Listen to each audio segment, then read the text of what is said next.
R K diary. आज की मेरी वीडियो है पिता के प्यार के बारे में। हम सबको पता ही है कि जीवन में हमारे माँ बाप ही ऐसे होते हैं जो बिना स्वार्थ हमसे प्यार करते हैं, जो हमसे इतना ज़्यादा प्यार करते हैं कि इनकी डांट में भी हमारा भला ही छुपा होता है। इनकी डांट जो होती है ना, कहते हैं ना, वो देसी घी होता है जो हमारे लिए बहुत ही फायदेमंद होता है, जो उस समय हमें समझ नहीं लगता। और जब हमें अकल आती है ना, तो हमें समझ लगता है कि वो डांट नहीं थी, वो हमारे लिए प्यार ही था, वो हमारी भलाई ही थी।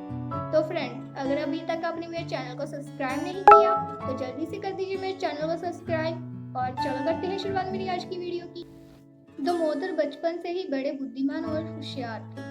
किसी भी घटना को वह पल में ही काम का रूप दे देते थे। उनके हुनर के चारों ओर चर्चे थे, सभी लोग उनकी प्रशंसा करते थे। परंतु उनके पिताजी को कभी खुशी ही नहीं होती थी, जिनकी वजह से दामोदर हमेशा दुखी रहते थे।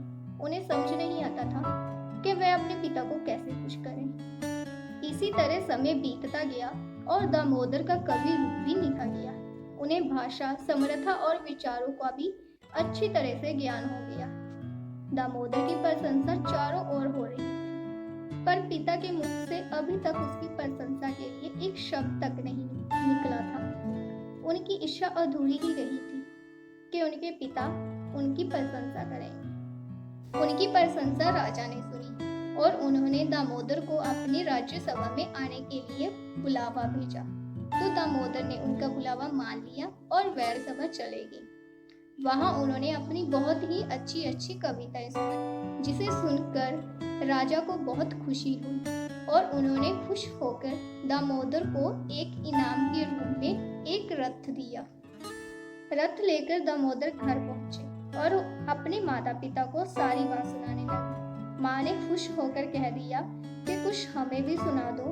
तो दामोदर राज्यसभा में सुनाया गया अपना काव्य सुनाने लगे, जिसको सुनकर उनके पिताजी बोले कि बस यही वो कविता है जिसे सुनकर राजा इतने खुश हो गए।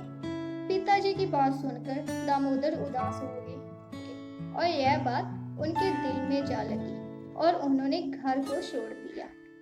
उनका जीवन जैसे बहुत ही सुनसान हो गया। कई दिनों तक जहां वहां भटकते रहे। एक दिन उनको अपनी माँ की बहुत याद आई और वे अपनी माँ से मिलने वापस घर आए। तो अभी वह घर के बाहर ही थे कि उनकी माँ उनके पिता को बोल रही थी कि अगर बेटे से इतना प्यार ही था और उसके बिना रह नहीं सकते तो क्यों उसकी बुराई की, क्यों उसे इतना बुरा कहा कि वह घर छोड़कर ही चला गया। तो उनके पिता बोले कि एक बेटे की प्रसिद्धि एक पिता की प्रसिद्धि होती है। उस दिन उसे रथ पर बैठा देखकर मैं बहुत ही खुश था, लेकिन मैंने अपनी बाहर की खुशी को रोका। प्रशंसा सफलता के रास्ते की रुकावट होती है और मैं नहीं चाहता कि मेरी प्रशंसा मेरे बेटे की सफलता की रुकावट बने। यह सुनकर दामोदर की आंखों में पानी आ गया। उन्होंने अपने पिता के पैर पकड़ लिए और उनसे माफी मांगने लगे।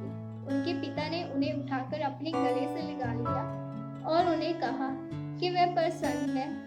आगे चलकर दामोदर को बहुत ही प्रसिद्धि मिली। तो फ्रेंड, हमें भी अपने माता पिता की डांट का बुरा नहीं मानना चाहिए, क्योंकि उनकी डांट में ही हमारी अच्छाई होती है, हमारे लिए भलाई छुपी होती है, जो उस समय हमें नजर नहीं आती, लेकिन बाद में हमें इसका ज्ञान चल जाता है। हमें अपने माता पिता का सत्कार करना चाहिए, उन्हें प्यार करना चाहिए। तो फ्रेंड, अगर आपको मेरी आज की ये स्टोरी पसंद आई है तो फ्रेंड, जल्दी से कर दीजिए मेरे चैनल को सब्सक्राइब और कर दीजिए मेरी इस वीडियो को लाइक। हमें अपने घर पर रहना है ताकि हम अपनी और अपने परिवार की रक्षा कर सकें कोरोना वायरस से और हम जीत सकें।